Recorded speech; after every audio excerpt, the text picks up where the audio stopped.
இவங்களை அடித்து அந்த முக்கு சந்துக்கு தள்ளி வர வழியே இல்லைன்னு நீங்கள் நிப்பாட்டின பிறகு தான் பொட்டியை திறப்பாங்க. 33 கொடுத்தாகணுமா, சரி கொடுத்து தொலைவோம், இதுதான் சமூக நீதியா?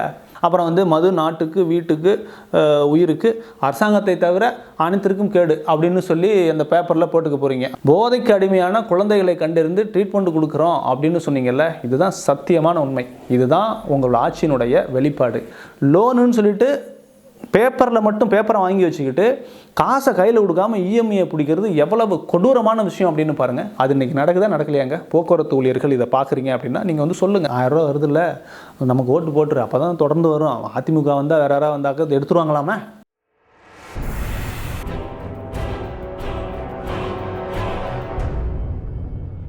அன்பு தமிழ் நெஞ்சங்கள் அனைவருக்கும் வணக்கம். திமுக வந்து இந்தியா கூட்டணியில் அங்கம் வகிக்குது. பாஜகவுக்கு எதிராக இந்தியா முழுக்க மிகப்பெரிய ஒரு தாக்கத்தை ஏற்படுத்தணும் அப்படின்னு சொல்லிட்டு எல்லா தலைவர்களும் சேர்ந்து ஒரு கூட்டணியை உருவாக்கணும் அப்படின்னு சொல்லிட்டு கூட்டணியை உருவாக்கியிருக்கிறாங்க. கூட்டணியை உருவாக்குனதுலேருந்து பாஜக கொஞ்சம் அப்படி லைட்டாக அப்படி அள்ளு விட்டுருக்கோம் அப்படி போல் தெரியுது. ஏன்னா நிறைய வந்து இந்த கூட்டணியை உடைக்கிறதுக்கான வேலைகளை பல வேலைகளை செஞ்சாங்க. என்னதான் இருந்தாலும் அவங்க உடைச்சா என்ன, அவங்க உடைய மாட்டாங்க இல்லையா? ஏன்னா அவங்களுக்கு எதிராக தான் உருவாகிருக்கிறாங்க. அப்போ தான் வந்து நம்ம தலைவர் வந்து உள்ளே வந்தார். ஐயா உதயநிதி வந்து சனாதனத்தை வந்து எதிர்ப்போம் அப்படின்னு சொல்லி பேச போக அது இந்தியா முழுக்க ட்ரெண்டு பண்ணி விட்டாங்க. பாஜக போய் ட்ரெண்டு ஆன உடனே என்ன ஆயிடுச்சு அப்படின்னாக்கா, இவங்க இந்தியா கூட்டணியில் வடநாட்டில் இருக்கிற சனாதனத்தை ஆதரிக்கக்கூடிய தலைவர்களும் இருக்காங்க இல்லையா, அவங்க எல்லாரும் என்ன சொல்லிட்டாங்க, என்ன நீங்கள் ஆகுனா சனாதனத்தை ஒழிச்சிருவோன்னு பேசுகிறீங்க, நாங்களாம் சனாதனத்தை நம்பி தாங்க இருக்கிறோம், சனாதனத்தை எப்படிங்க ஒழிக்க முடியும், இப்படியெல்லாம் பேசாதீங்க அப்படின்னு செக் வச்சு விட்டாங்க. அப்போ வந்து ஒருவேளை பாஜக ஜெயிக்கிறதுல இவங்களுக்கு கொஞ்சோண்டு ஆர்வம் இருக்குதோ என்னவோ, ஏன்னா உள்ளிருந்து நான் செய்கின்ற வேலை மிக பயங்கரமாக இருக்கும் அப்படின்னு ஒரு ஸ்டேட்மெண்ட் இருக்கு இல்லையா, அந்த மாதிரியான வேலையோ அப்படிங்கிறது லைட்டாக நமக்கு வந்து தோணுது. அப்படியே போயிட்டே இருக்கும்போது தேர்தல் வந்துருச்சு. தேர்தல் அறிக்கையை திமுக வெளியிட்டிருக்கு. பொதுவாக திமுகவுடைய தேர்தல் அறிக்கை தான் கதாநாயகன் அப்படின்னு சொல்லுவாங்க. ஏன்னா முதல் படத்தில் வந்து ஒரு வேஷம் போட்டு கதாநாயகன் நடிப்பார், அப்புறம் அடுத்த படத்துக்கு வரும்போது அதே கதாநாயகன் தான் வேறு வேஷம் போட்டு நடிப்பார். அந்தமாதிரி இந்த கதாநாயகன் லைட்டாக அப்படி பொட்டு வச்சுக்கிட்டு வந்திருக்காப்புல. மற்றபடி பெருசாக அதில் எதுவும் மாற்றம் இல்லை அப்படின்னு வச்சுக்கோங்களேன். பொதுவாக வந்து வரும்போது என்ன சொல்லுவாங்கன்னா, நாங்கள் வந்து அதை செய்வோம் இதை செய்வோம் அப்படின்னு சொல்லிட்டு அள்ளி விடுவாங்க. அப்புறம் தேர்தல் முடிஞ்சோன்னு நம்ம கேள்வி கேட்போம், இதெல்லாம் நீங்கள் செஞ்சீங்களா அப்படின்னு. அதனால் இந்த தடவை என்ன பண்ணியிருக்காங்க அப்படின்னாக்க, சின்னதாக ஒரு டிஸ்க்ளைமர் போட்டிருக்காங்க. இந்தியா கூட்டணி இந்த தேர்தலில் ஜெயிக்கும் பட்சத்தில் நாங்கள் அனைவரும் சேர்ந்து இதையெல்லாம் செய்வோம் அப்படின்னு ஒரு டிஸ்க்ளைமர் போட்டிருக்கிறாங்க. கேட்டால் நாங்கள் தான் ஜெயிச்சா தானே செய்வோம்னு சொன்னோம் அப்படிங்கிற மாதிரி சொல்லிவிடுவாங்க. அப்போ ஜெயிக்க மாட்டாங்க போல இருக்கு. அதனால் வந்து அந்த மாதிரி ஒரு ஸ்டேட்மெண்ட்டை போட்டுட்டு என்னென்னலாம் சொல்லியிருக்காங்க அப்படின்னு பார்த்தாக்கா, அடித்து விட்டுருக்குறாங்க. என்ன எழுதுறா. நான்லாம் ஒரு காலத்தில் வந்து காலேஜ் படிக்கும்போது டெஸ்ட்டுக்கு படிக்காமல் போயிட்டேன்னு வச்சுக்கிங்களேன். படிச்சுட்டு போனால் ஒரு பக்கமாக 2 பக்கமாக தான் எழுதுவோம். படிக்கலைன்னா 10 பக்கம் 15 பக்கம் அடிஷ்னல் வாங்கி தள்ளிடுவோன்னு வச்சுக்கிங்களேன். இஷ்டத்துக்கு எழுதி விட்டுருவோம். அந்த மாதிரி அடித்து எழுதி விட்ருக்காங்க. கேட்டால் ரயில் நிலையத்தை வந்து நாங்கள் வந்து மேம்படுத்துவோம், வந்து விமான நிலையத்தை மேம்படுத்துவோம், விமான எண்ணிக்கையை மேம்படுத்துவோம், இந்த விமான நிலையங்களை வந்து நாங்கள் வந்து விரிவாக்கம் பண்ணுவோம் அப்படின்னு எதெல்லாம் சென்ட்ரல் கவர்மெண்ட் செய்யணுமோ அத்தனையும் அள்ளி செய்வோம்னு அள்ளி விட்டாங்க. இதில் ரொம்ப முக்கியமாக மாநில அரசால் செய்ய முடியாது அப்படின்னு எல்லாருக்குமே தெரியும். இருந்தாலும் அவங்க தேர்தல் அறிக்கையில் சேர்த்துட்டாங்கன்னு வச்சுக்கிங்களேன். அது என்னென்னா, பெட்ரோல் 75 ரூபாய்க்கும், டீசல் 65 ரூபாய்க்கும், கேஸை 500 ரூபாய்க்கும் நாங்கள் கொண்டு வந்துடுவோம் அப்படின்னு அடிச்சு விட்டாங்க. இது எப்போ அவங்களால செய்ய முடியும் அப்படின்னு கேட்டாங்க. அதுக்கு விளக்கம் புதுசாக சொல்லுவாங்கன்னு வச்சுக்கிங்களேன். அவங்க கொடுக்குற விளக்கம் வந்து நம்மளால் வந்து ஜீரணிக்கவே முடியாது. இந்த வெள்ளம் எப்படி உருகுனுச்சு அப்படின்னு கேட்டால், வெள்ளத்தோட மெல்ட்டிங் பாயிண்ட் தெரியுமா அப்படின்னு கேட்டாங்க. அந்த மாதிரி ஏதாவது புது விளக்கத்தை கொடுப்பாங்க. பட் குறைப்போம் அப்படின்னு இதெல்லாம் கொடுத்துட்டாங்கன்னு வச்சுங்களேன். இதெல்லாம் சென்ட்ரல் கவர்மெண்ட் செய்யணுமாப்பா, நீங்கள் எப்படிப்பா செய்வீங்க, இதெல்லாம் செய்கிறதுக்கு வாய்ப்பே இல்லையே அப்படின்னு பல பேர் கேள்வி எழுப்பிக்கிட்டு இருக்காங்க. இப்போ எப்படியும் அந்த வெள்ளத்தோட மெல்ட்டிங் பாயிண்ட் சொன்ன மாதிரி இதுக்கான பதிலையும் தயார் பண்ணிகிட்டு இருப்பாங்க. இதில் வந்து இந்த தேர்தல் அறிக்கையில் என்ன இருக்குது அப்படின்னு தான் எல்லாருமே பார்த்துட்ருக்குறாங்க. அப்போது போன தேர்தல் அறிக்கை ஒன்று இருக்குல்ல, 2019 ஒன்று கொடுத்தாங்கல்ல, அதில் கொடுத்ததெல்லாம் செஞ்சுட்டிங்களா, அதில் கொடுத்ததுக்கும் இதில் கொடுத்ததுக்கும் என்ன வித்தியாசம் இருக்குது, அதெல்லாம் முடிச்சுட்டு தான் இங்கே வந்திருக்கீங்களா அப்படின்னு ரெண்டையும் கம்பேர் பண்ணி பார்த்தாக்க, 2019 கொடுத்ததில் 84 பக்கம் இருக்குங்க தேர்தல் அறிக்கை. இந்த தேர்தல் அறிக்கையில் பார்த்தீங்க அப்படின்னாக்க 64 பக்கம் தான் இருக்குது. கிட்டத்தட்ட 20 பக்கத்தில் இருந்த பிரச்சனையை தீர்த்திருப்பாங்கன்னு நினைக்கிறேன். ஏன்னா பக்கம் குறைஞ்சிருக்கு. அடுத்த தடவை 44, அப்புறம் 24, 14 அப்படியே குறைச்சி எங்கே எந்த பிரச்சனையும் இல்லை அப்படின்னு முதல் படத்தில் கடைசியில் புகார் பெட்டிலேருந்து பூ உழுவும்ல, அந்த பூ உழுவ வைக்க வேண்டிய நிலைமைக்கு நம்மளை நகர்த்திக்கிட்டு போகிறாங்க அப்படின்னா பார்த்துங்களேன். அப்போ இந்த மாதிரி ஒரு அற்புதமான ஆட்சி இந்த உலகத்தில் எங்கேயாவது கிடைக்குமாங்க? கிடைக்கவே கிடைக்காதுல்ல. அதை நோக்கி தான் போயிட்டுருக்குறாங்க. 2019 சொன்னதில் முக்கியமான விஷயம் என்ன அப்படின்னு பார்த்தீங்கன்னா, 2019 அவங்க சொன்னது ரொம்ப கான்ஃப்ளிக்டடான விஷயமா இருந்தது என்ன அப்படின்னாக்கா, காலாவதியான சுங்கச்சாவடியை நீக்குவோம் அப்படின்னு போட்டாங்க. இது எவ்வளோ பெரிய சிக்கலான விஷயம்னு பாருங்கள். இதை நம்ம அப்போவே பேசியிருந்தோம். காலாவதியான சுங்கச்சாவடின்னு ஒன்று எப்படி இருக்க முடியும்? அப்போது உங்களுக்கு தெரிஞ்சிருக்குது காலாவதியான சுங்கச்சாவடி தமிழ்நாட்டில் இயங்கிட்டு இருக்குது அப்படின்னு. அப்புறம் ஒரு நல்ல அரசா நீங்கள் என்ன பண்ணியிருக்கணும் அப்படின்னாக்க, எதெல்லாம் காலாவதியான சுங்கச்சாவடி மக்கள் அதில் வந்து நீங்கள் வந்து சுங்கவரி கட்டாதீங்க, இது காலாவதி ஆயிடுச்சு அப்படின்னு சொல்லியிருக்கணும். காலாவதி ஆன உடனே சட்ட ரீதியாக என்ன நடக்கணும், எந்த அதிகாரிகள் எந்த அமைப்பு இதை வந்து முறையாக க்ளோஸ் பண்ணி இதுக்கு மேலே இதில் வந்து கட்ட தேவையில்லை, இது இயங்க தேவையில்லை அப்படின்னு அந்த வேலையை செஞ்சுருக்கணும். எந்த அதிகாரிகள் எந்த அமைப்பு எந்த அலுவலகம் அதை செய்யலை, இது எந்த ஆட்சியின் கீழ் இது செய்யப்படலை அப்படிங்கிறத நீங்கள் வந்து ஓப்பனாக சொல்லியிருக்கணும். கடைசி வரைக்கும் அந்த ரகசியத்தை மட்டும் நீங்கள் வெளில சொல்லவே இல்லைன்னு வச்சுங்களேன். நீட் ரகசியம் மாதிரி இந்த ரகசியமும் வெளியிலேயே வரல. நம்ம அதுதான் கேட்குறோம். இப்போ நீங்கள் என்ன பண்ணுறீங்க, ஸ்டாலினை எதிர்த்து பேசிட்டாரு, திமுகவை எதிர்த்து பேசிட்டாரு அப்படின்னா உடனடியாக எவனோ ஒருத்தன் தெருவில் கிடக்கிறவங்கெல்லாம் கேஸை போட்டு உள்ள தூக்கி போட்டுறீங்க. அப்போ இந்த விஷயம் காலாவதியான சுங்கச்சாவடி இயங்கிக்கிட்டு இருக்கு அப்படின்னு விஷயத்துக்கு நீங்கள் வழக்கு போட்டிருக்கீங்களா? அந்த வழக்கு என்ன, நீங்கள் என்ன ஆதாரம் கொடுத்தீங்க? காலாவதியான சுங்கச்சாவடியை நீக்கும்னு 2019 தேர்தல் அறிக்கை. இந்த தடவை என்ன கொடுத்துருக்கீங்க அப்படின்னாக்கா, தேசிய நெடுஞ்சாலையில் இருக்கிற ஒட்டுமொத்த சுங்கச்சாவடி நீக்கிடுவோன்னு இருக்கீங்க. எப்படிங்க நம்புறது இதை? இது நம்புற மாதிரியான விஷயமா? காலாவதியான இதை நீக்குவீங்கன்னு சொன்னால் கூட ஓரளவு நம்பலாத, ஒட்டுமொத்தமாக நீக்கிடுவோம் அப்படின்னாக்க சுங்கச்சாவடி போடுறதே வந்து அந்த ரோடு போட்டவன் அதுக்கான மெயின்டெனன்ஸு அதுக்கு இன்வெஸ்ட்மெண்ட் அரசாங்கத்தால் கொடுக்க முடியலன்னு சொல்லி தான் நீங்கள் வந்து ப்ரைவேட்டை உள்ளே கொண்டு வரீங்க. அவன் 10,000 கோடியை போட்டு அந்த ரோட்டை போட்ட பிறகு அந்த ரோட்டுக்கு நாங்கள் இத்தனை ஆண்டு காலம் இந்த வட்டி கணக்கோட கணக்கு பண்ணி இவ்வளோ நான் அந்த வாகனத்துக்கு வசூல் பண்ணேன் அப்படின்னா என்னுடைய காசை நான் இவ்வளோ எடுத்துருவேன் அப்படின்னு சொல்லி அக்ரிமெண்ட் போட்டு தான் காசு இல்லைன்னு சொல்லி ப்ரைவேட்டுக்கிட்ட கொடுத்துட்டு அவன் வந்து பொறுமையாக மக்கள்கிட்டேருந்து வசூல் பண்ணிக்கிறான். இதுதான் அதோட கான்செப்டே.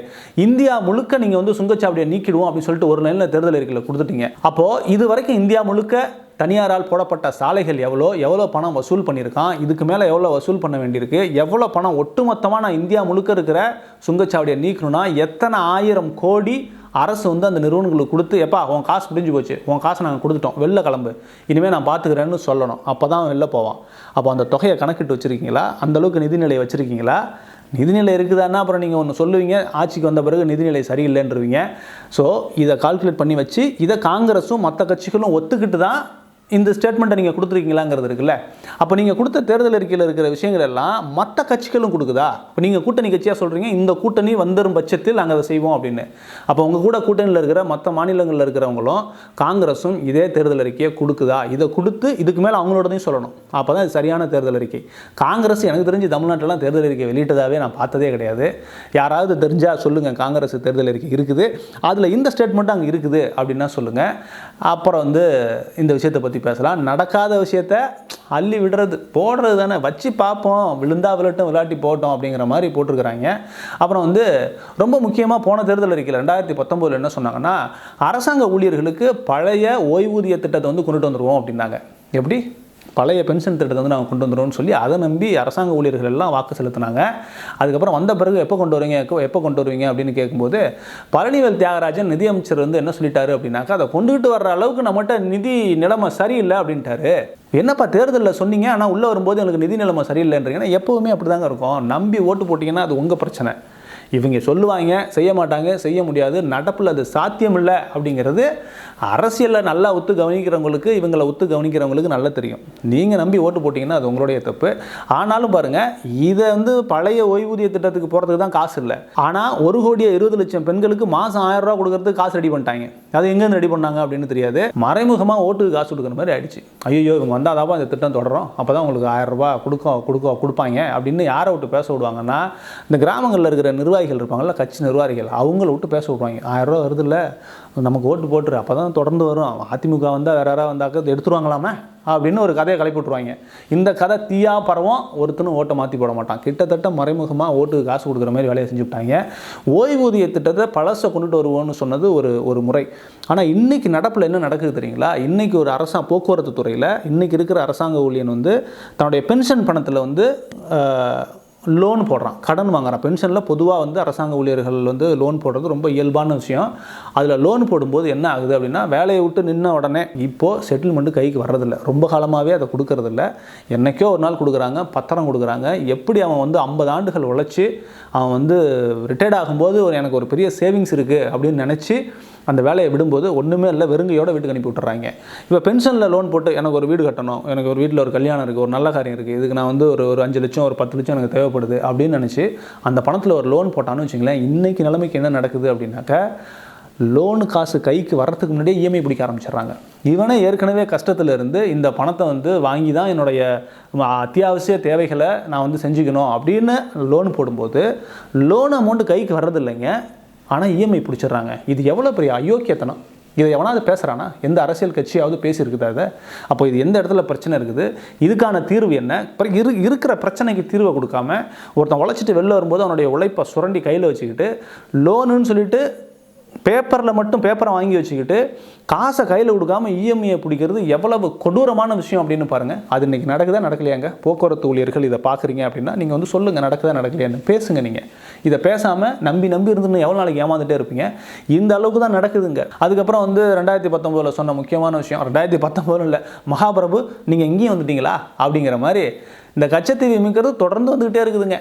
அப்புறம் ஜிஎஸ்டி, அப்புறம் நீட்டை ஒழிச்சிருவோம் அப்படிங்கிறதான் தொடர்ந்து வருது. மாநில சுயாட்சி, அவர் எங்கே வேணாலும் இருப்பார். எந்த தேர்தல் இருக்க எடுத்து பார்த்தீங்கன்னாலும் மாநில சுயாட்சி இருப்பார். அவர் ஏன் வராருனே தெரில. கடவுள் வந்து நீக்கமர எங்கும் இருப்பாருங்கிற மாதிரி இந்த தேர்தல் அறிக்கையில் இந்த பாயிண்டெல்லாம் பார்த்தீங்கன்னா எங்கேயும் இருக்கும். சும்மா எழுதிரு.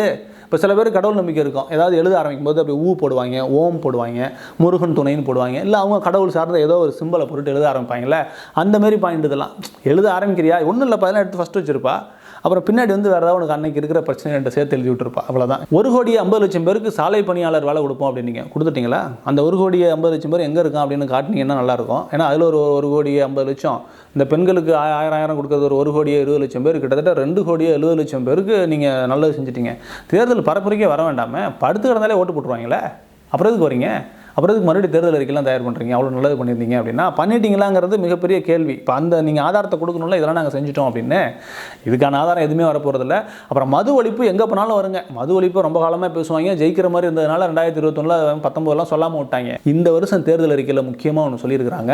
என்ன அப்படின்னாக்கா, மது பழக்கத்திற்கு அடிமையான குழந்தைகளை கண்டறிந்து நாங்கள் வந்து சிகிச்சை அளிப்போன்றாங்க. இது எவ்வளவு பெரிய ஆபத்தான ஸ்டேட்மெண்ட்டு அப்படின்னு பாருங்கள். நாங்கள் வந்து இந்த மாநிலத்தை மாற்றிட்டோம், பொருளாதாரத்தில் உங்களை உயர்த்திட்டோம், உங்களுக்கு வந்து கோமணம் கட்டி விட்டு கேள்வி கேட்குற அளவுக்கு உங்களை வந்து உங்கள் வாழ்க்கை தரத்தை மாற்றிட்டோம், 1.5 கோடி பேரை உங்களுக்கு இந்த வறுமையிலேருந்து நாங்கள் வந்து வறுமை கோட்டுக்கு மேலே மாற்றிட்டோம், தமிழ்நாடு வந்து இந்தியாவுக்கே உதாரணமாக இருக்குது, உங்களெல்லாம் நாங்கள் என்னவா மாற்றிட்டோம் அப்படின்னு வந்து வாய்களியே தம்பட்டம் அடிக்கிறீங்கல்ல, அதெல்லாம் உண்மை அப்படின்னா இந்த ஸ்டேட்மெண்ட் எப்படி உங்களால் போட முடியுது? என்ன போட்டிருக்கிறீங்க? போதை பழக்கத்திற்கு ஆளான குழந்தைகள், பெரியவங்க கூட கிடையாது, மைனரை கண்டுபிடிச்சி நாங்கள் வந்து ட்ரீட்மெண்ட் கொடுப்போன்றீங்க. இந்த சாராயத்தை ஊற்றி கொடுக்குறோம் அவன் கஞ்சா விற்கிறவன், அவன் மெத்து வித்தான்னு இப்போ ஒருத்தனை பிடிச்சி விட்டானுங்க ஜாபர் சாதிக்க. இதெல்லாம் எங்கள் புழக்கத்தில் போச்சு? இதையெல்லாம் நீங்கள் கண்டுபிடிக்காமல் உள்ளே எப்படி வருது, அதை எப்படி தடுக்கலாம், இந்த மக்களை போதையிலேருந்து எப்படி வெளியில் கொண்டுட்டு வரலாம் அப்படிங்கிற வேலையை 1 இன்ச்சு கூட செய்கிறதில்ல நீங்கள். ஆனால் என்ன சொல்கிறீங்க? நாங்கள் வந்து கண்டுபிடிச்சி ட்ரீட்மெண்ட் கொடுப்போன்றீங்க. இதுதான் உண்மையான நிலவரம். நீங்கள் ஆட்சி பண்ணது இது வரைக்கும் இந்த திராவிட கட்சிகள், இந்த தேசிய கட்சிகள் என்ன மாதிரி ஆட்சி பண்ணியிருக்குதுன்னா, போதைக்கு அடிமையான குழந்தைகளை கண்டறிந்து ட்ரீட்மெண்ட் கொடுக்குறோம் அப்படின்னு சொன்னீங்கல்ல, இதுதான் சத்தியமான உண்மை. இதுதான் உங்களோட ஆட்சியினுடைய வெளிப்பாடு. இதுதான் மக்கள் புரிஞ்சுக்கணும். நாளைக்கு உங்கள் குழந்தைங்கள் இப்படி தான் வளரப்போகுதா? இந்தமாரி ஆட்சி கீழே தான் உங்கள் குழந்தைகளை வளர்த்தெடுக்க போகிறீங்களா? இதில் தான் நீங்கள் நல்லா வளர்த்துடலான்னு நினைக்கிறீங்களா? வாய்ப்பே கிடையாது. இந்த குழந்தைகளை மீட்போன்றாங்க. அப்போது இந்த குழந்தைகளை ஏற்கனவே தள்ளிட்டாங்க. தள்ளுனவன் வேங்கிறது இருக்குல்ல, தள்ளுனதில் எனக்கு எந்த பொறுப்புமே இல்லைன்னு வெளில போயிடுவீங்களா? அடுத்தது இது கூட என்ன சொல்லியிருக்கீங்க அப்படின்னாக்கா, அவர் வந்து பெரியவர், அது கூட சின்ன ஒருத்தர் பக்கத்துலேயே வராரு. இந்த போதை பழக்கத்திற்கு எதிராக விழிப்புணர்வை தொடர்ந்து செய்வோம் அப்படின்றீங்க.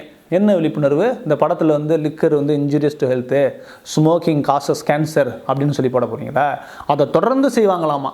அப்புறம் வந்து மது நாட்டுக்கு, வீட்டுக்கு, உயிருக்கு, அரசாங்கத்தை தவிர அனைத்திற்கும் கேடு அப்படின்னு சொல்லி அந்த பேப்பரில் போட்டுக்க போகிறீங்க. அதை வாங்கினோடனே நம்ம ஊரில் இருக்கிற அறிவாளிகள், நீங்கள் உருவாக்கின அறிவாளிகள், படிக்காமல் கிடந்தான்ல, கோமணத்தை கட்டி விட்டு அவனை அறிவாளியாக்கி கேள்வி கேட்குற அளவுக்கு புத்திசாலியாக மாற்றி விட்டீங்கல்ல, அவர் வாங்கினோடனே பார்த்துட்டு ஓ உயிருக்கு, வீட்டுக்கு, நாட்டுக்கு, குடும்பத்துக்குலாம் கேடா, ஐயோ எனக்கு இது வேண்டாங்க, காசை திருப்பி கொடுங்க, இதென்ன கேடுன்னு போட்டுருக்குதுல்ல, இதை எப்படிங்க நாங்கள் குடிப்பேன் அப்படின்னா வந்து இருந்துடுவான்.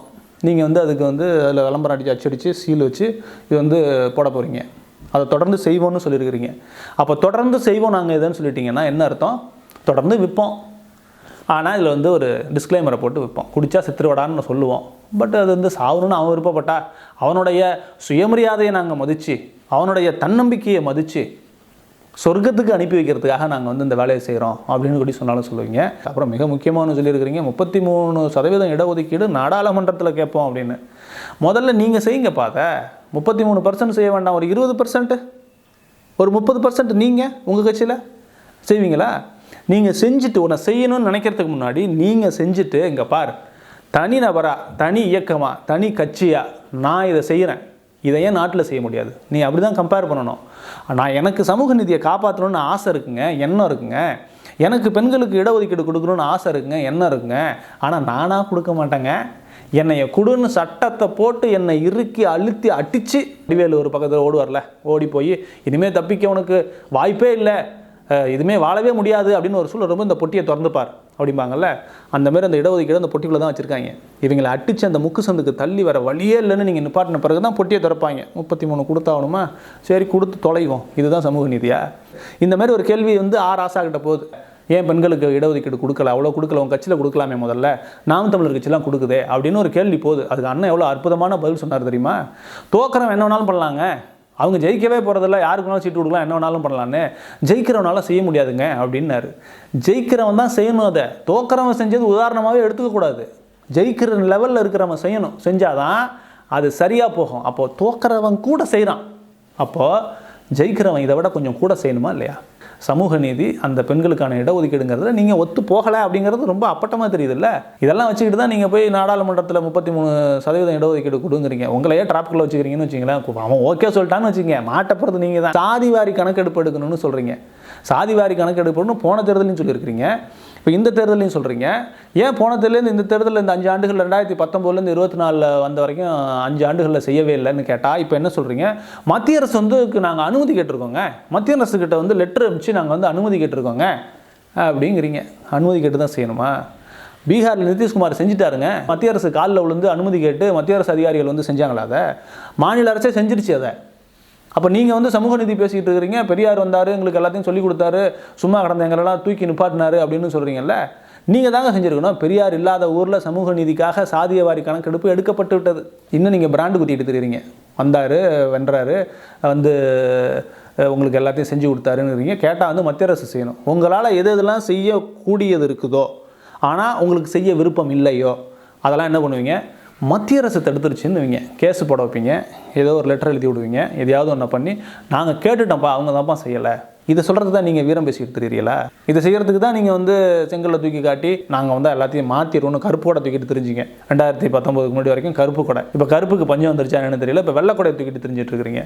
கேட்டால் நாங்கள் செஞ்சுருவோன்றீங்க. இப்போ இந்த வெள்ளை கொடையை தான் எவன் வேணாலும் தூக்குவானே, கருப்பு கொடையை தூக்குறது தானே தைரியம் வேணும். அப்போ எவன் வேணாலும் செய்கிற வேலையை தான் நீங்கள் செய்வீங்கன்னா என்ன மாற்றம் இருக்குது, என்ன புதுமை இருக்குது? ஒன்றுமே கிடையாதுல்ல. இதுதான் உங்களுடைய தேர்தல் அறிக்கை. அங்கேருந்து வந்திருக்கோம், மாறு வேஷத்தில் வந்திருக்காப்புல, அதை மக்கள் புரிஞ்சுக்கோங்க. இவங்க என் சொன்னதில் வந்து முக்கியமாக பெருசாக எதுவும் நடக்க போகிறது, ஆனால் கவர்ச்சிகரமான விஷயங்கள் இருக்கும். இந்த 5 ஆண்டுகளில் என்ன செய்வாங்க அப்படின்னாக்கா, உங்கள்கிட்ட இந்த ஓட்டை வாங்குவதற்கு அப்பப்போ அந்த தற்காலிக பலன் உங்களுக்கு, இந்த மாதிரி இதை கொடுத்தம்பார், நீங்கள் அதில் மறந்துடுவீங்க. நான் என்னத்தை சேமித்தேன், என்னத்தை இழந்தேன்னே மறந்துடுவீங்க. நீங்கள் என்ன இழந்தீங்கிறது உங்கள் மூளைக்குள்ளே வரவே வராது. ஆனால் எனக்கு 1000 ரூபாய் கிடச்சிதுப்பா அப்படிங்கிறது மட்டும் உங்கள் காதில் போட்டுக்கிட்டே இருப்பாங்க. அதை வச்சு ஓட்டு போட்டு மறுபடியும் நீங்கள் வந்து சொர்க்கம்னு காட்டுற விளம்பரத்தை படிச்சுவிட்டு உள்ளே நரகம் தான் இருக்குது, அது உள்ளே தான் போய் விழணும்னு நினச்சிங்க அப்படின்னா தாராளமாக விழுங்க, பார்த்துட்டு சாக வேண்டியதான். வேறு என்ன பண்ண முடியும்? நம்ம அவளை சொல்ல முடியும் நம்மளால், அவ்வளோதான். இது தெளிவாக இருந்துக்குங்க அப்படின்னு நம்ம சொல்ல முடியும். அதுக்கு மேலே மக்களுடைய தெளிவு அறிவு வளரும் பொழுது சரியான அரசாங்கங்கள் அமையும். மக்கள் தங்கள் தகுதிக்கேற்ப அரசாங்கங்களை தேர்ந்தெடுத்துக் கொள்கிறார்கள் அப்படின்னு சொல்லுவாங்க. அப்போது உங்கள் தகுதிக்கேற்ற அரசாங்கத்தை தேர்ந்தெடுத்துக் கொள்ளுங்கள். நன்றி, வணக்கம்.